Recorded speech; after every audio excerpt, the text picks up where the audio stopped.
2005 से है।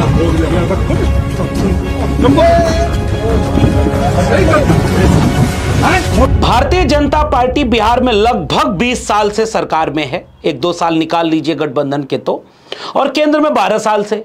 और बिहार में चुनाव हो रहा है और बिहार में उनके बड़े बड़े नेता प्रत्याशी खदेड़ दिए जा रहे हैं। जनता सवाल कर रही है और सवालों का जवाब नहीं दे पा रहे। जनता त्रस्त है और बीजेपी के नेताओं को बीच में ही रोक ले रही है। अभी जिनको माइक झड़कते हुए आपने देखा, ये पिछली बार के गठबंधन में बीजेपी के कोटे से डिप्टी सीएम बनाए गए थे और कैसे माइक खदेड़ करके एक सवाल पूछने पर तलमिला गए। कहीं यही हाल बीजेपी का जमीनी स्तर पर तो नहीं? अब दूसरे चरण का वोट डलने जा रहा है। चुनाव आयोग कितनी धांधली कर रहा है, प्रशासन कहां कहां से बुलाया गया है, गृह मंत्रालय से लेकर के नीतीश कुमार की ऑफिस पर बीजेपी कब्जा करके कौन सी साजिश के जरिए बिहार का चुनाव जीतना चाहती है, यह सवाल विपक्ष पूछ रहा है। और देश में सुगबुगाहट तेज हो गई है कि कहीं भारतीय जनता पार्टी का जमीन पर सुपड़ा साफ हो रहा हो और मीडिया की आड़ में इलेक्शन कमीशन की चाल के साथ बीजेपी साजिश करके फिर चुनाव न जीत जाए। ऐसा इसलिए हम कह रहे हैं क्योंकि तेजस्वी यादव ने प्रेस कॉन्फ्रेंस करके इस बात के सबूत दे दिए। गृह मंत्री पटना में लगातार कई दिनों से डेरा बनाए हुए हैं। कई बड़े बड़े अधिकारियों को बुलाया गया है, निर्देश दिए गए, अपने रेंज का देखना है उनको। और जब से टिकट वितरण हुआ, भारतीय जनता पार्टी के खेमे में सबसे ज्यादा नाराजगी देखने को मिली। और उनके लोग जब प्रचार करने गए तो उनको जनता की नाराजगी झेलनी पड़ी है और जनता सवाल कर रही है, उनको जवाब देते नहीं बन रहा है।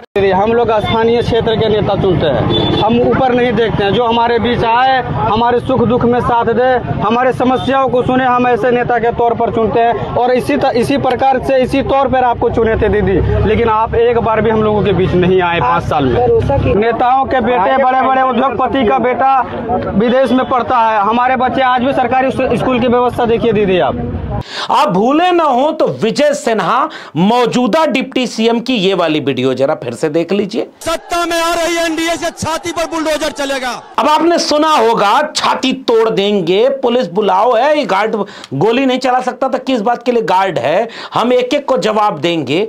इतनी बौखलाहट डिप्टी सीएम विजय सिन्हा को अगर देखने को मिल रही है तो कोई भी व्यक्ति ये समझ जाएगा कि जो चुनाव जीत रहा होता है वो इतना बौखलाता तो कभी नहीं है। और जो सरकार में हो, ये मौजूदा सरकार के डिप्टी सीएम हैं, बीजेपी के कोटे से गए, जनता ने खदेड़ लिया, आज ऐसे करने लगे जैसे लग रहा है कि विपक्ष के कमजोर कोई प्रत्याशी हो। अब आइए पुराने वाले डिप्टी सीएम की वीडियो, छोटी सी क्लिप वायरल हुई है। पहले इस क्लिप को देखिए, उसके पहले ये जान लीजिए कि ये तारकेश्वर प्रसाद हैं। तारकेश्वर प्रसाद पहले डिप्टी सीएम थे बीजेपी के कोटे से उसी बिहार में, और सामने किसी बात पर एक लोकल पत्रकार, क्योंकि मोदी मीडिया वाला पत्रकार अब ये सब सवाल नहीं करता जिससे बीजेपी का नेता नाराज हो जाए।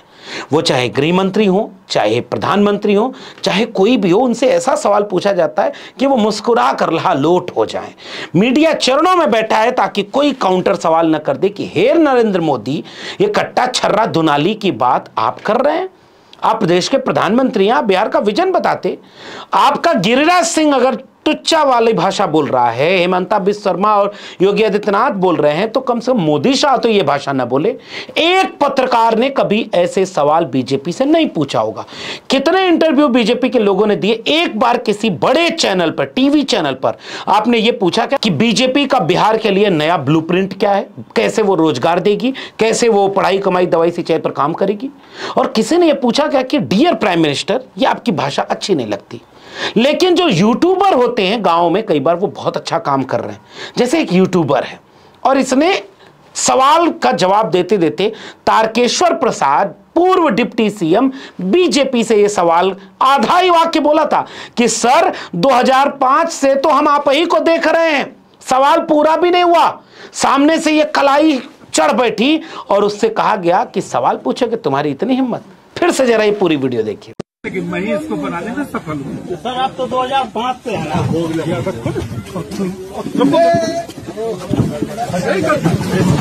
अब आपको ये वीडियो देख करके समझ में आ रहा होगा कि ये हालत बीजेपी के प्रत्याशियों की है, और वो भी कोई सामान्य प्रत्याशी नहीं। बीजेपी के पूर्व डिप्टी सीएम इस तरह से बौखला जाएं एक सवाल पर कि हुजूर आला 2005 से तो आप ही हैं, और यही सवाल बीजेपी के हर नेता से गांव-गांव में बिहार के लोग पूछ रहे हैं। और बिहार वासियों के इस तरह के सवाल का जवाब बीजेपी के नेताओं को इसलिए भी नहीं देते बन रहा है क्योंकि हुजूर सत्ता में तो आप हो और डबल इंजन की सरकार में आप हो।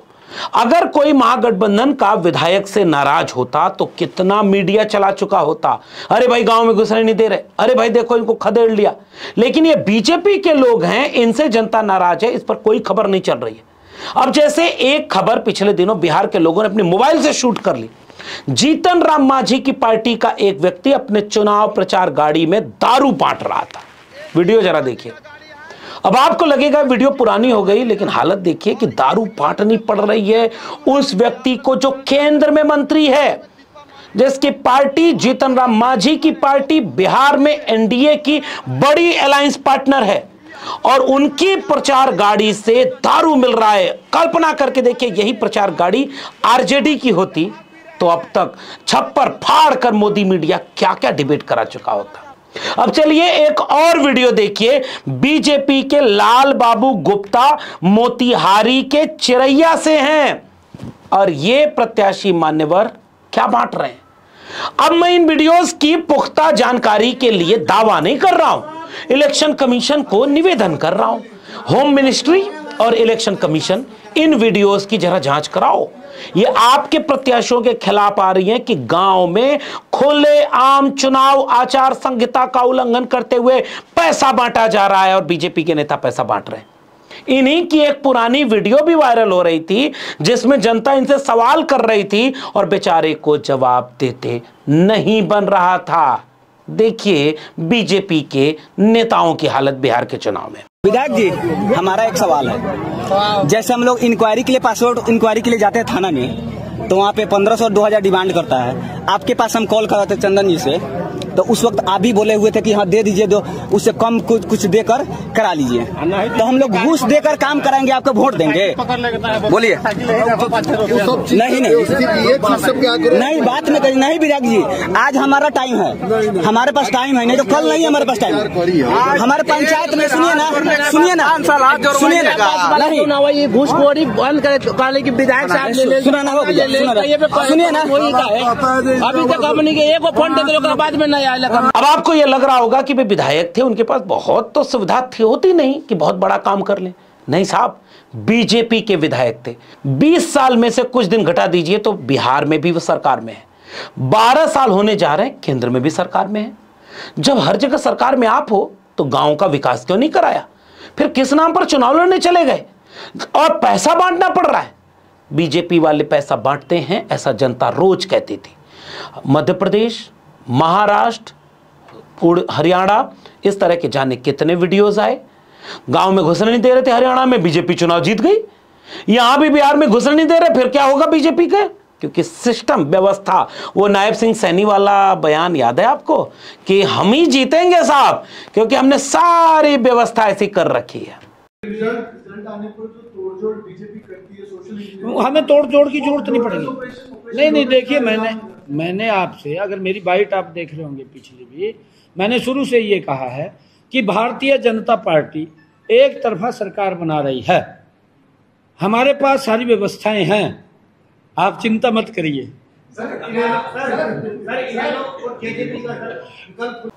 तो कौन सी व्यवस्था बीजेपी ने कर रखी है बिहार का चुनाव जीतने के लिए? और ये जो बांट रहे हैं, ये क्यों बांटना पड़ रहा है जब आपकी सरकार है? और ये किस मुद्दे पर चुनाव लड़ रहे हैं? अब जरा एक और वीडियो देखिए। ये वीडियो मधुबनी जिले के खजौली विधानसभा की अरुण गुप्ता की, और अरुण गुप्ता का प्रचार करने जो लोग गए, उनसे लोग जो सवाल कर रहे थे वो सवाल का जवाब नहीं दे पाए, और यहां तक कह रहे हैं कि भैया 5 साल में तो तुम नजर नहीं आए, वोट क्यों मांग रहे हो? डियर ज्ञानेश कुमार, आपके लिए एक और वीडियो है, इसकी भी जरा जांच करा लेना। नहीं वो तो ठीक है, पर वो आपने विधायक जी का काम भी गिनती करवा दीजिए। वोट मांगने आप आए, आपके विधायक तो आए नहीं है। हमको तो कुछ भी नहीं दिख रहा है, हमको तो उनकी शकल भी नहीं देखे 5 साल में। फर्स्ट टाइम वो जब अब चुनाव में अगले पंचवर्षीय में फिर आएंगे। वो सबका नहीं होता, सबका नहीं होता। जीते हुए विधायक का कर्तव्य बनता है यहाँ पे करना। उनको बोलिएगा थोड़ा दर्शन दे दे खुद से आगे कभी इलाके में, जीतने के बाद फिर अगले पंचवर्षीय में आते हो। हम तो वैसे बना रहे हैं। हम बोले हैं आपको लालटेन में देने के लिए, हम किसी पार्टी से नहीं, हम जीते हुए कैंडिडेट से सवाल कर रहे हैं। सुनिए मैडम, मैडम मैडम देखिए फेस दिखाइए तो सुनिए। तो मैडम लालू सत्ता में नहीं है, इधर आइए आप, अपना फेस दिखाइए ना, कहाँ भाग रहे हैं, जवाब दीजिए। भारतीय जनता पार्टी सत्ता में रहे, डबल इंजन, ट्रिपल इंजन और जितने कितने इंजन लगा दो, उसके विधायकों को गांव से खदेड़ा जा रहा है। और ये बिहार में हो रहा है। कल अभी वोट पड़ने जा रहे हैं, वोट कल डाला जाएगा और अभी ये हो रहा है। अब जैसे एक जमुई का एक और केस देख लीजिए, आज की वीडियो है।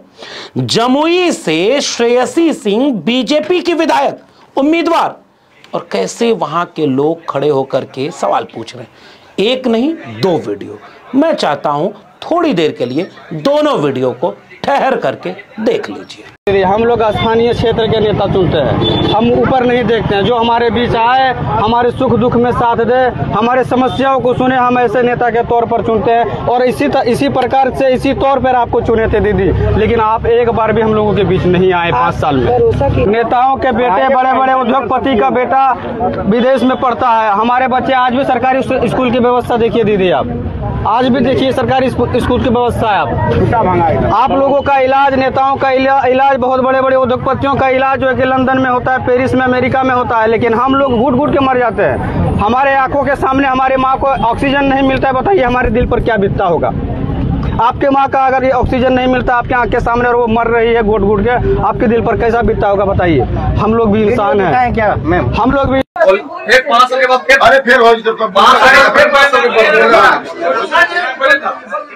इन तमाम वीडियोस को देखने के बाद आपके मन में एक सवाल आ रहा होगा कि ये कौन लोग हैं?